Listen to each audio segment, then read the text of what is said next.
Welcome student.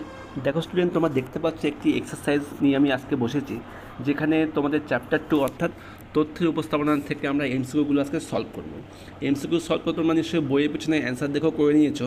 আর আজকে ক্লাসে কিন্তু আমি শুধু সলভ করবো না, এগুলোকে এক্সপ্লেন করে দেখাবো কী করে অ্যান্সারগুলো হচ্ছে। তো স্টুডেন্ট, ভিডিওটির সঙ্গে থাকো, সম্পূর্ণ ভিডিও না টেনে দেখো, অবশ্যই তোমাদের ভিডিওটি ভালো লাগবে। আর তোমরা অবশ্যই এই ক্লাসটা দেখলে তোমাদের এমসিকিউ সম্বন্ধে আরও গভীর ধারণা হয়ে যাবে। তো শুরু করছি আজকের ক্লাসটি। এই দেখো, তোমাদের এই এমসিকিউ অ্যান্সারগুলি আমি আমার স্টুডেন্টদের যাদেরকে আমি পড়াই তাদেরকে আমি এইভাবে খাতায় করিয়েছি, সেগুলি আমি তোমাদের সামনে নিয়ে এসেছি। তো আমি একটা কথাই প্রত্যেককে বলবো, তোমরা যারা এই চ্যাপ্টার 2 মানে তথ্যের উপস্থাপনা চ্যাপ্টারে নতুন, তারা প্রত্যেকে আমার চ্যানেলের প্লে লিস্টে গিয়ে সমস্ত ভিডিওগুলি একবার দেখে নেবে, তাহলে তোমাদের এক্সারসাইজ করতে অনেক অনেক সহজ হবে। তো দেখো, প্রথম প্রশ্নটা কী বলেছে এখানে, দশমিক বা ডেসিমেল পদ্ধতিতে মোট সংখ্যা কত? মোট সংখ্যা কিন্তু 10।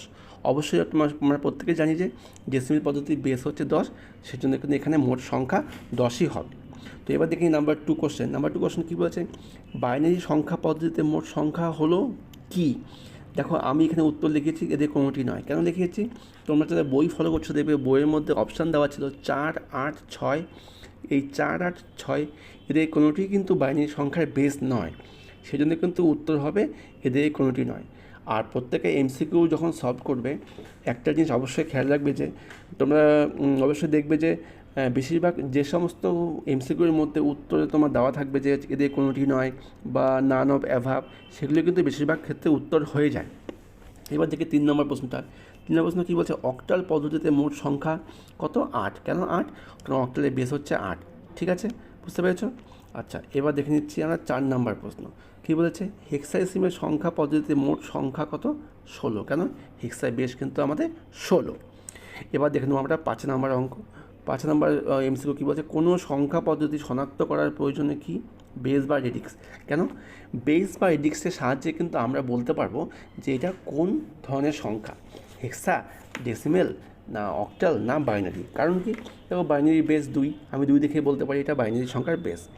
এবার দেখে নিই হচ্ছে 6 নম্বর এমসিকিউ কী বলছে, ডেসিমেল সংখ্যা পদ্ধতিতে বেস বা রেডিক্স হলো 10। কেন?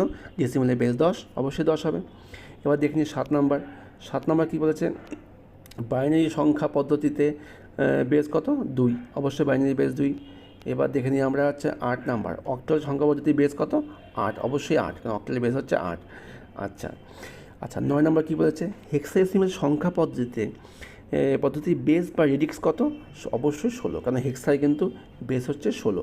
আরেকটা জিনিস তোমার খেয়াল রাখবে, বেসে কিন্তু অপর নাম হচ্ছে রেডিক্স, বেসকে কিন্তু আমরা রেডিক্স বলেও জানি। 10 নম্বর প্রশ্ন কি দেখে নিই, অ্যাস্কি এর একটি কোন ধরনের কত বিটের সংখ্যা? অ্যাস্কি কিন্তু 7 বিটের সংখ্যা। অ্যাস্কি সংখ্যা হচ্ছে 7 বিটের সংখ্যা পদ্ধতি। ঠিক আছে, আচ্ছা, এবারে আমরা দেখব নাম্বার 11 নম্বর কী বলেছে, হেক্সাডেসিমেল সংখ্যা পদ্ধতিতে এফের মান কত? এফের মান 15। কেন এফের মান 15? দেখো, এ মানে 10, বি মানে 11, সি মানে 12, ডি মানে 13, ই মানে 14, এফ মানে 15, অবশ্যই 15। এগুলো তোমরা অবশ্যই মনে রাখবে। 1 বাইট মানে কত বিট? 8 বিট। 8টা বিট নিলে কিন্তু 1 বাইট হয়, আবার 4টা বিটে কী হয়? 1 নিবেল হয়। তারপর নাম্বার 13, 2 0, 8-এর পাওয়ার 0, 16-এর পাওয়ার 0, এই কোনো কিছু মাথায় 0 হলে তার মান কত হয়? তার মান কিন্তু 1 হয়, এটা মনে রাখবে। বিসিডি হচ্ছে কত বিটের সংখ্যা পদ্ধতি? বিসিডি কিন্তু হচ্ছে 4 বিটের সংখ্যা পদ্ধতি, কারণ বিসিডি কিন্তু 4টা করে বিট নিয়ে প্রকাশ করতে হয়। যেমন যে 2-এর মান 10 হয়, তবে 2-এর বিসিডি কত হবে? 0 0 10। বুঝতে পেরেছ? এবার দেখো নাম্বার 15, 4 বিটের সমষ্টি হলো কি 1 নিবেল। তার মানে কি 4টা বিট মিলে 1 নিবেল হয়। ঠিক আছে, এবার দেখে নিই নাম্বার 16 কী বলেছে, অক্টাল সংখ্যা 7-এর সমতুল্য ডেসিমেল সংখ্যা কত? যদি অক্টাল সংখ্যা 7 হয়, এর সমতুল্য ডেসিমেল সংখ্যাটা কত হবে? এর সমতুল্য ডেসিমেল সংখ্যাটা কিন্তু 7ই হবে। যেটা অক্টালের 7, সেটা ডেসিমেলও 7। ঠিক আছে, আচ্ছা, এবার দেখে নিই, এবার দেখবো হচ্ছে 17 নম্বর। 17 নম্বর কী বলেছে? 17 নম্বর বলেছে, আচ্ছা, ঋণাত্মক সংখ্যা বোঝানোর জন্য কোন পদ্ধতিটা আমাদের দরকার? উত্তর হচ্ছে সবগুলি কেন দিয়েছে? কারণ এখানে অপশানে দেওয়া ছিল চিহ্নমান পদ্ধতি দিয়েও ঋণাত্মক সংখ্যা বোঝানো হয়, ওয়ান্স কমপ্লিমেন্ট দিয়েও বোঝানো হয়, আবার টুস কমপ্লিমেন্ট দিয়েও বোঝানো হয়, সেজন্য কী বলছে সবগুলি হচ্ছে এখানকার অ্যান্সার। নাম্বার 18 কী বলেছে, চিহ্নমান পদ্ধতিতে 1, 3টে 1 এর দশমিক মান কত? তার মানে দেখো আমরা জানি যে 3টে 1 মানে 7, 7-এর বাইনারি মান হচ্ছে 3টা 1, সেক্ষেত্রে 7-এর বাইনারি মান হচ্ছে 3টা 1, সেক্ষেত্রে যদি আমি মাইনাস থাকলে আমার মানে বাদিকে 1 দিতে হয়, আর যদি শূন্য থাকে বাদিকে কী দিতে হয়, মাইনাস থাকলে 1, আর শূন্য থাকলে হচ্ছে প্রথমটা 1 লিখে বাকিটা শূন্য করতে হয়। যেহেতু এদিকে 1 আছে সেক্ষেত্রেও কিন্তু আমাদের এটা হচ্ছে 7-এর বাইনারি হবে।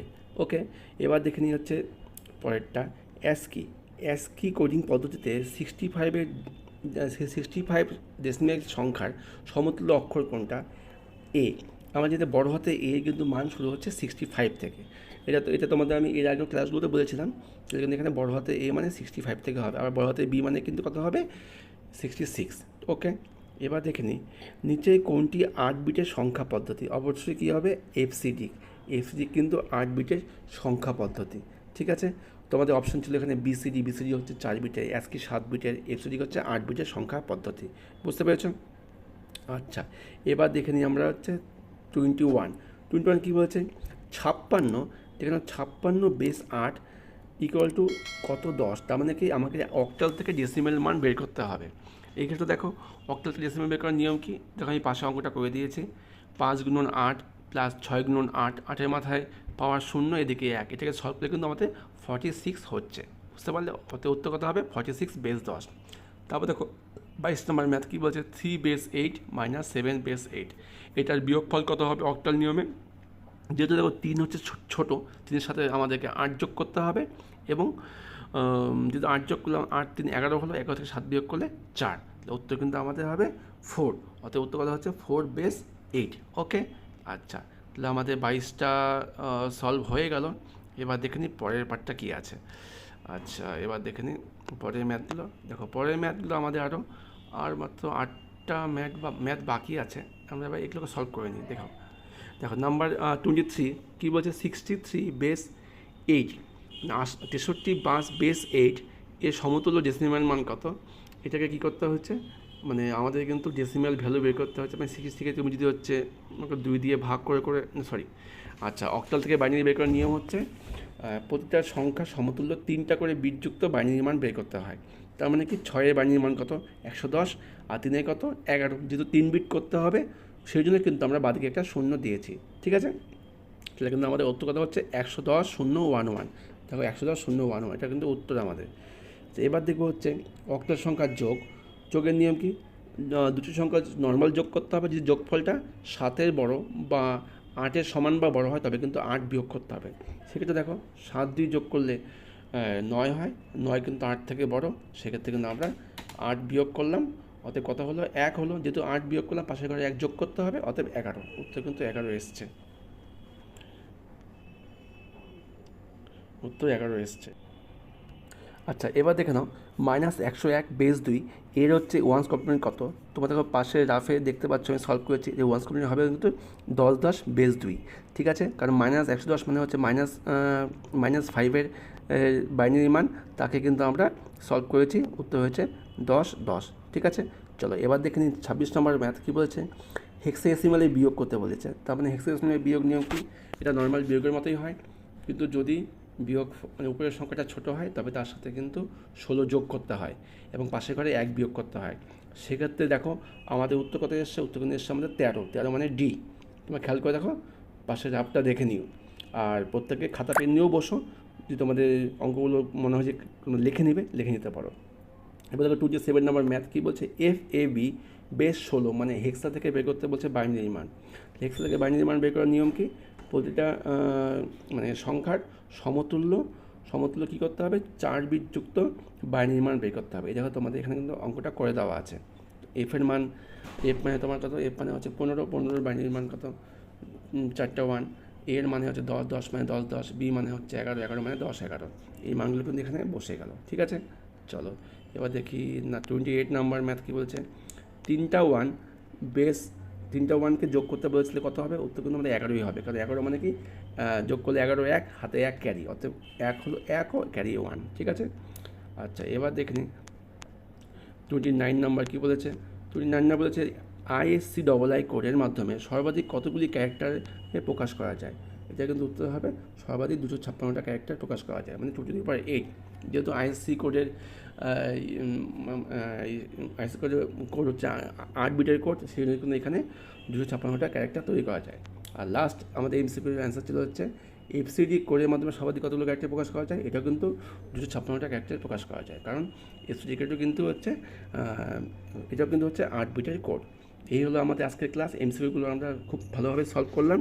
তো পরবর্তী ক্লাসে আমরা তোমার যে বি নাম্বার যে প্রশ্নগুলো আছে, মানে সংক্ষিপ্ত প্রশ্ন, ওগুলো সলভ করে দেবো, তারপরে আমরা বড় প্রশ্নগুলো সলভ করে দেবো। তো স্টুডেন্ট, দেখা হচ্ছে পরবর্তী ক্লাসে।